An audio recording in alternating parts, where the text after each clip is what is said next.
السلام علیکم، میں ہوں Najam Alvi, you are watching my vlog channel. اور سبسکرائب کریں، بیل آئکن دبائیں اور میرے چینل کو فیس بک پہ شیئر کریں، جیسے کہ میں ہر دفعہ کہتا ہوں. اور ہر دفعہ مجھے یقین ہے اور مجھے بہت زیادہ یقین ہے کہ آپ پہ شیئر کر لیتے ہوں گے اور میری باتوں کو جو ہے ہمارے دوسرے لوگوں کے ذہنوں تک پہنچتی ہوں گی اور وہ سوچنے پہ مجبور ہو جاتے ہوں گے کہ بھئی ہمارے ملک میں سسٹم کیا چل رہا ہے. ہمارا ملک دنیا کا بیسٹ کنٹریوں میں سے ایک ملک ہے، کیونکہ ہمارا ایگریکلچر کنٹری ہے. پوری دنیا میں جنگ ہو جائے ہمیں فرق نہیں پڑے گا، اس لیے پوری دنیا میں ہم سامان بھیجتے ہیں. جو ملک ایگریکلچر کنٹری نہیں ہے، جیسے کہ یورپ میں اسپین، ہالینڈ، اتنا نکلتا ہے کہ وہ دوسرے ملکوں میں بھی بیچتے ہیں اور وہاں پہ بڑے بڑے گرین ہاؤسز وغیرہ بنائے جہاں پہ اپنے سبزیاں اور دوسری چیزیں اگا لیتے ہیں. لیکن یہ کہ اگر ایگریکلچر کنٹری ان کو نہیں کہہ سکتے. ایگریکلچر کنٹری میں انڈیا ہے، پاکستان ہے، بنگلہ دیش ہے، سری لنکا ہے، پھر کچھ حد تک چائنا بھی نہیں ہے. پورے چائنا میں جو ہے کچھ چیزیں اگتی ہیں، ظاہری بات ہے ٹھنڈ میں پھل فروٹ تو ہوتے ہیں، لیکن یہ کہ جو ایگریکلچر کنٹری میں تو یہ کہتے ہیں نا کہ جس ملک کا دار و مدار ہی آپ کا جو ہے زراعت کے اوپر ہو. ہمارا تو پورے ملک میں جو ہے کھیتی کھیت ہیں اور ہر چیز ہم ایکسپورٹ کرتے ہیں. اور دوسرے جو ایگریکلچر کنٹری میں جو لوگ نہیں آتے ہیں وہ اتنا اگا لیتے ہیں کہ اپنا گزارا کسی حد تک کر سکتے ہیں. تو ہمارے جو ملک ہیں اللہ تعالیٰ نے کتنی نعمتیں دی ہیں. پہلے تیل تھا، تیل سے انرجی بنتی ہے اور انرجی میں سب سے زیادہ جو ہے تیل یوز ہوتا ہے. انرجی مقصد یہ کہ الیکٹرکسٹی بنانے میں، گاڑیاں چلنے میں، ایئر لائن چلنے میں، ٹرین چلاتی ہے اور دوسری چیزوں میں ہے. پھر کھانا پکانے کا تیل ہے، وہ کھانا وانا پکانے کا کام آتا ہے. یہ بھی ہمارے ملک میں اولیو آئل اور سارا کچھ اب نکلنے لگا ہے اور پہلے بھی تھا. سن فلاور آئل یا کوئی سا بھی آئل کھانے پکانے کا لے لیں، اس کی ویلیو بہت ہے. ویسے کھانا پکانے کے تیل سے بھی گاڑی چل سکتی ہے لیکن مہنگا ہوتا ہے، اور جو زمین سے نکلتا ہے وہ سستا پڑتا ہے، تو وہ استعمال کرتے لوگ. تو یہ ساری وجہیں ہیں. اور مڈل ایسٹ وغیرہ کنٹری آپ کو پتہ ہے ایگریکلچر کنٹری نہیں ہے، سب ریگستان ہے، پینے کا پانی بھی نہیں ہے، سب کچھ باہر سے آتا ہے. لیکن ہم سے اچھی طرح رہ رہے ہیں، ہمارے یہاں ہر چیز ہے، لیکن ہمارے یہاں ہمارے لیڈر ٹھیک نہیں ہے. ہمارے یہاں جو جتنا بڑا چور ہے وہ اتنا ہی بڑا عزت دار ہے.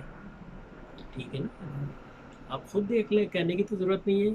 آپ آپ محتاج کیوں ہیں؟ جب پاکستان بنا تھا ایوب خان کے دور تک پاکستان میں ہر چیز ہوتی تھی. یعنی کسی کو جو آپ کو تنخواہ ملتی تھی اس آدھی تنخواہ میں آپ کا گزارا ہو جاتا تھا اور آدھے آپ کے بچ جاتے تھے. آج بچتے ہیں نہیں. اگر آپ کسی حکومت کے ادارے میں رشوت نہیں لے رہے اور ایمانداری سے کام کر رہے ہیں تو آپ ہینڈ ٹو ماؤتھ ہیں. آپ اس طرح لگا لیں نا اندازہ کہ پاکستان کے روڈ پہ آپ کھڑے ہو جائیں، ہر 8-10 گاڑیوں کے بعد ایک لینڈ کروزر گزرتی ہے، مرسیڈیز گزرتی ہے، بی ایم ڈبلیو گزرتی ہے. یہ ہر گاڑی 1-1 کروڑ سے کم کی نہیں ہوتی. ٹھیک ہے، اب یہ اندازہ لگائیں وہ گاڑی جس کی ہے وہ آدمی کیا کام کرتا ہے. آپ کو خود پتہ چل جائے گا. اگر کوئی مل آنر ہے، دوسرا ہے، تب تو ایک بات صحیح ہے کہ کوئی بڑا بزنس مین ہے، کچھ ہے. لیکن گورنمنٹ سرونٹ ہے تو ناممکن ہے کہ گورنمنٹ کے آپ کسی بھی عہدے پہ بیٹھ کے لینڈ کروزر اور یہ اتنی بڑی بڑی گاڑیاں نہیں لے سکتے. ہاں، حکومت کے ادارے اگر آپ کو گاڑی دے رہے ہیں تو وہ بھی بے ایمانی ہے، اس لیے کہ حکومت ہماری اتنی امیر تو نہیں ہے کہ لوگوں کو لینڈ کروزر اور دوسری گاڑیاں، بلٹ پروف گاڑیاں دیں اور پھر ایسے آدمی کو دیں جس نے کام تو کرنا نہیں ہوتا ہے. ڈگری اس کی جعلی ہوتی ہے، ٹھیک ہے نا، کرتوت اس کے 2 نمبر ہوتے ہیں، اردو اسے بولنا ٹھیک سے نہیں آتی، اپنی زبان بھی ٹھیک سے نہیں بولتا کیونکہ جاہل ہوتا ہے، انگوٹھا چھاپ ہوتا ہے. ابھی پچھلے دنوں جو ایک اینکر صاحب جو ہے ایک اسمبلی کے باہر کھڑے ہوئے تھے، جو بھی خاتون صاحب نے گزر رہے تھے ان سے سوال کر رہے تھے انگلش میں، اور ان کو انگلش میں جواب دینا تھا. ایک لفظ ان کو نہیں آ رہا تھا، ان کو یہ تک نہیں پتہ تھا. ایک صاحب سے تو پوچھا کہ بھائی قائد اعظم کا مزار کہاں ہے، تو کہنے لگے کہ لاہور میں ہے. لاہور میں ہے؟ تو اب آپ خود بتائیں قائد اعظم کا مزار کہاں ہے؟ لاہور میں. ٹھیک ہے نا. Who was the founder of Pakistan? Pakistan کس نے بنایا؟ ان سے انگلش میں پوچھا، انہیں جواب ہی نہیں آ رہا. کہہ رہے گاندھی. تو یہ تو حال ہے. اب ایسا آدمی اگر ٹی وی پہ آگے ایسی بات کرے تو دوسرے دن اس کو جاب پہ نہیں ہونا چاہیے، اس کو ٹرمینیٹ کرنا دینا چاہیے. کیونکہ جو ڈگریاں جو چیزیں اس نے جمع کرائی تھیں آپ کو حکومت میں آنے کے لیے، اس میں تو اس نے پی ایچ ڈی یا ایم بی بی ایس کی جعلی ڈگری دی ہوئی ہوگی. اور اسمبلی سے باہر نکلتے اسے انگلش ایک لفظ نہیں آ رہا ہے، ایک صاحب سے قل واللہ پوچھ لی تو انہیں قل واللہ نہیں آتی تھی، ٹھیک ہے نہیں، تو بہت مشہور واقعہ ہے، یہ سب ٹی وی پہ آ چکا ہے، مجھے کہنے کی یا ثبوت دینے کی ضرورت نہیں ہے بھائی، یہ سب آپ ٹی وی پہ دیکھ چکے ہیں، یہ سارے تماشے. گلابی انگلش لکھیں یوٹیوب پہ، گلابی انگلش یوٹیوب پہ لکھیں، اور یہ جتنی بھی باتیں کر رہا ہوں نا کہ اسمبلی سے باہر نکلے اور ان سے انگلش میں 2 لفظ پوچھا، ان سے بولنا نہیں آ رہا اور اٹک رہے ہیں، وہ ساری ویڈیو گلابی انگلش ایک یوٹیوب چینل ہے، اس پہ لکھیں یوٹیوب میں جا کے گلابی انگلش، اور آپ کو پتہ چل جائے گا کہ کتنے گلابی ہمارے لوگ ہیں، ٹھیک ہے نا. بہت سی خاتونیں ہیں منہ کھلتے ہی پتہ لگ جاتے ہیں کہ کسی جہالت کے قبرستان سے اٹھ کے آ رہی ہیں، یہ ہے. تو بات یہی ہے کہنے کی کہ اگر آپ پڑھے لکھے لوگ رکھیں گے تو ملک جبھی تو ترقی کرے گا. ایک جاہل آدمی کو آپ حکومت پکڑا دیں گے، کہتے ہیں بندر کے ہاتھ میں ناریل دے دو تو پتہ نہیں کیا کر گزرتا ہے وہ، یا بندر کے ہاتھ میں ماچس دے دو تو پوری دنیا کو آگ لگا دے وہ. محاورے مشہور ہیں. تو ہمارے یہاں وہ بندر ہیں جن کے ہاتھ میں ایسے ایسے عہدے دیتی ہیں کہ وہ اپنی اوقات بھول گئے، اور حکومت میں آنے سے پہلے سب سے پہلے یہ پوچھنا شروع کر دیتے ہیں کہ یہ اس عہدے پہ مجھے بنگلہ ملے گا، مجھے مرسیڈیز ملے گی، مجھے یہ ملے گا. اگر ان سے ٹویوٹا کرولا تو منہ بنا لیتے ہیں، کہتے ہیں فائدہ کیا ہوا آنے کا، مرسیڈیز ملنی چاہیے. تو بس ان چکروں میں رہتے ہیں، کام انہوں نے نہیں کرنا تھا. کام اس طرح کرتے ہیں کہ اپنے سیکرٹری سے پوچھتے ہیں کہ ہر مہینے کتنا پیسہ اس جاب سے ملے گا. وہ کہتے ہیں سر 30-40 فائلیں روز سائن کریں گے تو ہر فائل کے آپ 1000-2000 روپے آپ کو مل جائیں گے روزانہ. تو رات کو جو ہے ان کا جو ہے وہ پی اے کہہ لیں یا سیکرٹری کہہ لیں، وہ پورے فائلوں کے گڈھے لاتے ہیں، ان سے صرف سائن کرواتے ہیں، کیونکہ فائل تو پڑھنا آتی نہیں. فائل پڑھوانے کے لیے انہوں نے اپنے سیکرٹری وغیرہ دوسرے لوگ رکھے ہوتے ہیں، اور یہ صرف سائن کرتے جاتے ہیں، اور ہر فائل کے اندر 1000 اور 2000 5,000 10,000 کے نوٹ ہوتے ہیں، وہ لیتے جاتے ہیں. یہ میں فلم کی اسٹوری بتا رہا ہوں، ہوتا ایسے ہی ہے اگر انویسٹیگیشن کریں. لیکن بیچارہ انویسٹیگیشن کون کرے گا؟ جو انویسٹیگیشن کرنے کے لیے بیٹھا ہے اس کو بھی تو اپائنٹ انہوں نے ہی کیا ہے. تو یہ ساری باتیں ہیں. تو اس طرح اچھا یہ جو باتیں، یہ باتیں فٹ ہوتی ہیں انڈیا، پاکستان، بنگلہ دیش تینوں کے لیے. یہ باتیں خالی کیا کہتے ہیں اسپیسیفکلی میں اپنے ملک کے لیے نہیں کہہ رہا ہوں، بلکہ یہ سارے ملکوں کے لیے ہیں. تو پرابلم یہ ہے، اور یہ اس طرح کی پرابلم سے ہم نے نکلنے کے لیے کیا کرنا ہے؟ ہم کو اس پرابلم سے نکلنے کے لیے ایک دفعہ پھر آپ عمران خان کو چانس دیں، کیونکہ دیکھیں صحیح لیڈر جو ہے نا، یعنی چاروں صوبوں کی زنجیر بے نظیر کہتے تھے نا، وہ اب اپنے صوبے کی بھی زنجیر نہیں رہی ہے.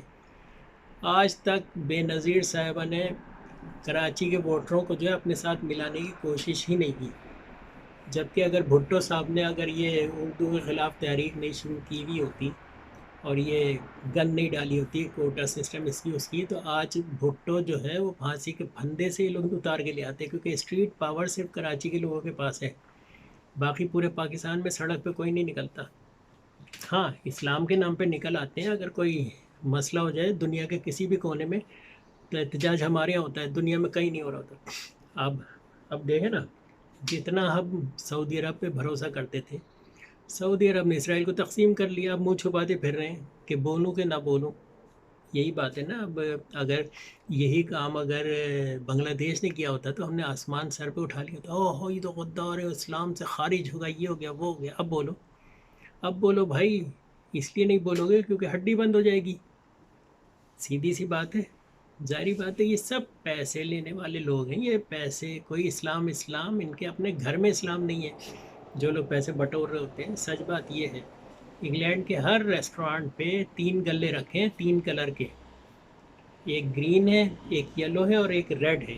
میری بات کی یاد رکھیں، میں جا کے دیکھ چکا ہوں، اپنے دیکھ چکا ہوں، وہاں جا کے پوچھ بھی چکا ہوں. انگلینڈ میں، لندن میں، یا گلاسگو یا مانچسٹر لے لیں یا برمنگھم لے لیں، سارے شہروں میں پھرا ہوں، سب جگہ یہ 3 گلے ضرور رکھے ہوتے ہیں. اور جو لوگ انگلینڈ میں سن رہے ہیں ان کو ہی پتہ ہوگا ان گلوں کا پیسہ کہاں جاتا ہے. کبھی سوچا؟ آپ لوگ بھی اگر سمجھتے ہیں تو ان کوئن باکس میں پیسے مت ڈالا کریں. کسی بھی کوئن باکس کمپنی کا اس میں رکھا ہو کسی دکان پہ، آپ اس میں پیسے نہ ڈالیں. اپنے گھر میں بوتل میں پیسے جمع کریں، اور ان پیسوں کو لے جا کے جب بھی آپ سال 2 سال 5 سال میں پاکستان جائیں تو ایک بڑی رقم جمع ہو جائے گی. اگر 1-1 پاؤنڈ یا 1-1 ڈالر روز ڈالتے ہیں، اس میں خیرات نکالتے ہیں تو ایک بڑی رقم جمع ہو جائے گی. جب بڑی رقم جمع ہو جائے گی تو آپ پاکستان جائیں. اپنے رشتہ داروں میں کسی کو کوئی چیز کی ضرورت ہے، علاج کی ضرورت ہے، اپنے رشتہ داروں میں بہت سے لوگ آپ کو مل جائیں گے. پھر آپ کے پڑوس میں مل جائیں گے، آپ کے علاقے میں مل جائیں گے. آپ ان کے اوپر خرچ کریں. جب آپ ان لوگوں کو پیسے دیتے ہیں تو یہ اس میں سے 10% غریبوں کو دیتے ہیں اور 90% خود کھا جاتے ہیں. کیونکہ انہی پیسوں سے وہ ٹکٹ لیتے ہیں پاکستان یا ملکوں میں جانے کا. انہی پیسوں سے ان کے آفس کے خرچے چل رہے ہوتے ہیں اور انہوں نے اتنی لمبی لمبی تنخواہیں رکھی ہوتی ہیں کہ پیسے دینے ہی نہ پڑے، سارے پیسے کھا جاتے ہیں. یہ ایک سسٹم ہے ان کا. اس لیے ہوش کے ناخن لیں. مت دیں ان جی او وغیرہ میں. این جی اوز جو ہیں non government organization, N G O اس لیے کہتے ہیں کیونکہ نان گورنمنٹ آرگنائزیشن ہے. ان کا گورنمنٹ سے تعلق نہیں ہوتا، یہ پرائیویٹ ہوتی ہیں. اور پرائیویٹ ہوتی ہیں تو وہ پیسے کھا بھی جائیں ان سے کوئی پوچھنے والا نہیں ہے، کیونکہ گورنمنٹ کی تو ہوتی نہیں، نہ ہی وہ گورنمنٹ کو کوئی حساب دیتی ہے کہ کتنا پیسہ جمع ہوا ہے اور کتنا کھایا ہے اور ان کی اپنی کتنی تنخواہ ہے. کچھ نہیں بتاتے، کوئی آڈٹ نہیں ہوتا ان کا، جہاں تک میرا خیال ہے. ہمارے ملک، یعنی میں سب کی بات نہیں کر رہا، ریڈ کراس ایک بڑی ہے، پھر اسلامک ریلیف ایک بہت بڑی. بے شک آپ دینا چاہیں تو آپ کی مرضی ہے، اگر آپ صحیح سمجھتے جو صحیح ہے ان کو دیں صحیح. لیکن اکثریت جو ہے ان پہ آپ بھروسہ نہیں کر سکتے. تو یہ ہے ساری باتیں. تو اپنا پیسہ جو ہے صحیح مستحق تک پہنچائیں، تبھی تو آپ کو ثواب ملے گا. یہ تھوڑی ہے کہ میں $1 ڈال دیا اور وہ ڈالر لے جا کے جو ہے اپنے کسی گرائی کو ہاتھ میں پکڑایا جا کے دے دو، اب پتہ نہیں دیا یا نہیں دیا. تو ہر سال آپ جائیں، 2 سال 3 سال بعد آپ جاتے ہیں، اگر 1 پاؤنڈ بھی ڈالتے ہیں تو 1000-2000 پاؤنڈ جمع ہو جاتے ہیں. 2000 پاؤنڈ آج کل کے 4 لاکھ روپے ہوتے ہیں. 4 لاکھ روپے میں 4 ویل چیئر کسی کو دلوا دیں. 4 لاکھ روپے میں 40 ٹھیلے دلوا دیں. سیریسلی، جو لوگ بھیک مانگ رہے ہیں ان کو ٹھیلا دے دو، ٹھیک ہے نا. جو لوگ کسی کو بزنس کرا دو. اب دیکھیں نا، آپ ایک غریب آدمی کو ریڑھی دلا دیں، 10,000 روپے کی 15,000 روپے کی ریڑھی آ جاتی ہے. 10,000 روپے کے پھل فروٹ ڈال دیں، 25,000 میں پوری ریڑھی تیار ہو جاتی ہے. اس کو دے دیں، وہ اس سے کماتا کھاتا رہے گا. جب تک چلاتا رہے گا، جب تک کماتا رہے گا، اس کا ثواب آپ کو پہنچتا رہے گا. لیکن اگر وہ پیسہ اگر کسی غلط کام میں استعمال ہو گیا تو جب تک اس پیسے سے بے ایمانی چور بازاری ہوتی رہے گی، آپ پر جو ہے لعنت پڑتی رہے گی. لعنت خیر ہارڈ لفظ بول دیا میں نے، یعنی آپ کو جو ہے گناہ ملتا رہے گا. یہ صحیح لفظ یہ ہے. تو یہ ساری باتیں، تو میری باتوں کو غور کریں، فیس بک پہ شیئر کر لیں تاکہ یہ باتیں اوروں کو بھی پتہ لگیں اور ان کو یہ سمجھ میں آئے بات کی. جو این جی اوز وغیرہ ہے، یا لوگوں کو جا کے جو ہے ایئرپورٹ سے گزرے، اے بیٹا $1 دے دو، اے بیٹا 1 پاؤنڈ دے دو، اور آپ نے اس کو پاؤنڈ اور ڈالر دے دیے، تو اس سے کیا ہوگا کہ کل پھر وہ بھیک ہی مانگیں گے. کیونکہ سب سے اچھا لفظ، اچھا طریقہ پیسے کمانے کا جو ہے بھیک مانگنا ہے. اس لیے کہ اس میں کوئی نہ تو وہ ہول سیل مارکیٹ جانا پڑتا ہے، نہ کچھ کرنا پڑتا ہے. صرف میلے کپڑے پہننا پڑتے ہیں، منہ بھی نہیں دھونا پڑتا، پھر بھیک مانگنی پڑتی ہے مسکین سے صورت بنا کے. اور واقعی مل جاتے ہوں گے بھائی. اگر پورے دن میں 1000 روپے بھکاری کما لیتا ہے تو 30,000 بنتے مہینے کے، اسے کیا ضرورت ہے کہ کوئی محنت ہے کچھ کرنے کی. لیکن اس کو بھکاری بننے پہ مجبور آپ لوگ کر رہے ہیں. آپ لوگ اس کو بھکاری بننے پہ مجبور کر رہے ہیں. اور یاد رکھیں، اللہ تعالیٰ پوچھے گا آپ سے، کیونکہ آپ بھکاریوں کی تعداد بڑھا رہے ہیں. ٹھیک ہے، اللہ تعالیٰ یہ بھی پوچھے گا کہ بھائی میرا نجم کا چینل جو ہے فیس بک پہ شیئر کیوں نہیں کیا. اسے اتنی اچھی اچھی باتیں کی، اور میں نے ایک آدمی کے دماغ میں یہ بات ڈالی تھی کہ لوگوں کو سمجھاؤ، تو اس کا مطلب ایک آدمی نے تمہیں سمجھایا تھا، تمہاری بات عقل میں نہیں آئی، تو اس وجہ سے. لیکن آپ شیئر کریں میرا چینل یا نہ کریں، لیکن یہ کہ یہ باتیں لوگوں کو سمجھ میں تو آئیں کہ ہو کیا رہا ہے. پوری دنیا سے سب سے زیادہ دنیا میں چیریٹی پاکستان جاتی ہے، بنگلہ دیش جاتی ہے، انڈیا جاتی ہے. غربت ختم ہو رہی ہے. آپ سوچیں، اس بات کو غور کریں کہ غربت ختم کیوں نہیں ہو رہی ہے. اچھا، ہمارے یہاں ایمبولینس سروس عیدی، عبدالستار عیدی، پورے پاکستان ایمبولینس سروس تھی، سب کچھ تھا. ایک دن کے لیے بھائی صدر بنا دیتے اسے، اس کو ایک اعزاز تو دے دیتے. نہیں دیا. کیسے دیں گے بھائی؟ ڈر لگتا ہے کہیں لوگ کہیں کہ اسی کو بٹھائے رکھو تو پھر ہمارا کیا ہوگا جو ہم نے اتنا خرچہ کیا ہے. جو یہ خرچہ الیکشن میں خرچہ کرتے ہیں وہ سب لوٹی ہوئی دولت سے، عوام کی لوٹی، آپ ہی کی. یعنی آپ کی جیب سے پیسے نکالوا کے آپ ہی سے ووٹ خریدتے ہیں، آپ ووٹ دیتے ہیں، دعوت اڑاتے ہیں، اور دوسرے دن جو ہے آپ اور فقیر ہو جاتے ہیں. جتنا قرضہ ملک لے گا آپ کا لیونگ اسٹینڈرڈ اتنا خراب ہوگا. یہ بات یاد رکھیں، کیونکہ اس کا قرضے کی قسط جو ہے وہ آپ ادا کریں گے. یہ لوگ تو بھاگ جائیں گے لندن انگلینڈ، آپ ادا کریں گے. تو یہ ہے. تو ہمارا ملک پاکستان ہے، کچھ لوگوں کا ملک بنگلہ دیش ہے، کچھ لوگوں کا انڈیا ہے. سب کے لیے یہ بات اپلائی ہوتی ہے کہ آپ لوگ اگر چیریٹی کر رہے ہیں تو اپنے ہاتھ سے کریں.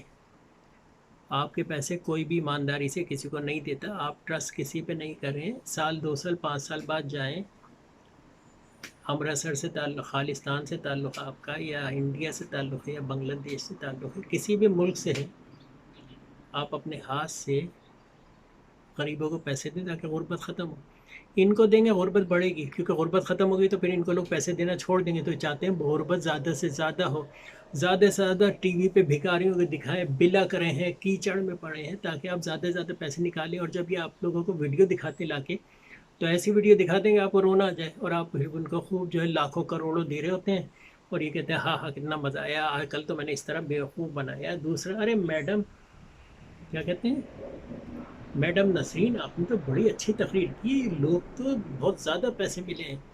این جی او میں ایسے لوگوں کی بڑی عزت ہوتی ہے جو بہترین تقریر کرتے ہیں، جن کی تقریر میں لوگ رونے لگیں. خیر، اچھی اچھی باتیں ہم نے کی، سمجھانے کی کوشش کی ہے. اور بے شک آپ دیں، جس کو دل چاہے پیسے دیں، میں روک نہیں رہا. بس میں یہ کہہ رہا ہوں کہ بھئی آنکھیں کھلی رکھیں اور سوچ سمجھ کے دیں. اور میری باتوں کو اگر آپ کو دل کی لگتی ہے تو فیس بک کے اوپر شیئر کر لیں، سبسکرائب کر لیں، بیل آئیکن دبا دیں. اور کل پھر ہم آپ کی خدمت میں حاضر ہوں گے اچھی اچھی باتیں لے کے. جلی کٹیر کہہ لیں یا کچھ بھی کہہ لیں، باتیں تو اسی قسم کی ہوتی ہیں بھائی. یہ ہے کہ جو ہمارے ملک میں جو ٹی وی پہ دکھایا جا رہا ہے ہمیں، جو ہمیں سنایا جا رہا ہے، اور جو حرکتیں پوری دنیا میں ہو رہی ہیں، ملکوں پہ حملے ہو رہے ہیں، آذربائیجان، ارمینیا، آذربائیجان کو ترکی اور پاکستان فیور کر رہے ہیں، ارمینیا کو جو ہے رشیا اور انڈیا کر رہے ہیں، امریکہ بھی کر رہا ہو سکتا ہے. خیر، جنگ اچھی چیز تو نہیں ہے، لیکن یہ کہ بقرے کی ماں کب تک خیر منائے گی. اور ورلڈ آرڈر جو ہے اس کا تو اینڈ ہو گیا ہے. ذرا 2023 تو آنے دیں، پھر اس کے بعد سلطنت عثمانیہ جو ہے انشاءاللہ دوبارہ قائم ہوئے گی. اور اس دفعہ تو بہت ہی اچھی ہوگی، اس لیے کہ اس دفعہ تو پاکستان اور ترکی ہے، فیوریٹ چل رہا ہے بھائی. اور کتنا پیسہ لگانا ہے ان ملکوں پہ لگا دو، فیوریٹ چل رہے ہیں آج کل. اور ان ملکوں پہ آپ پیسے لگاؤ گے تو اللہ تعالیٰ جو ہے آپ کو ثواب دے گا، اگر انہوں نے پورے دنیا میں جو ایمانداری سے اسلام پھیلا دیا. ویسے تو ظاہر بات ہے، حضرت عیسیٰ علیہ السلام کو بھی ہم مانتے ہیں، اور ان کے ماننے والوں کا بھی ہمیں خیال رکھنا چاہیے. اور وہ لوگ بھی ہمارے اپنے لوگ ہیں، بلکہ اہل کتاب جتنے بھی ہیں، جو لوگ اللہ تعالیٰ گاڈ کو مانتے ہیں، بلیو کرتے ہیں، ان لوگوں کو تو ہمیں خاص طور پر ان کا تو خیال رکھنا چاہیے، کیونکہ وہ بھی اپنے ہی لوگ ہیں. آج نہیں تو کل ہو ہی جائیں گے اپنے. اور باقی جو ہیں، ہر ملک کا ایک ریسپیکٹ ہوتی ہے، اور ہر ملک کی ریسپیکٹ کرنی چاہیے. جنگیں ونگیں اچھی چیز نہیں ہے. اور اپنا خیال رکھیں. اور باقی اور تو کہنے کی ضرورت نہیں ہے. کل پھر ہم حاضر ہوں گے، یا پرسوں ہوں گے، یا ہفتے بعد. کوئی اچھا موضوع ہوتا ہے تو مزہ آتا ہے. ٹھیک ہے، انشاءاللہ پھر ملاقات ہوگی. بائے بائے، خدا حافظ.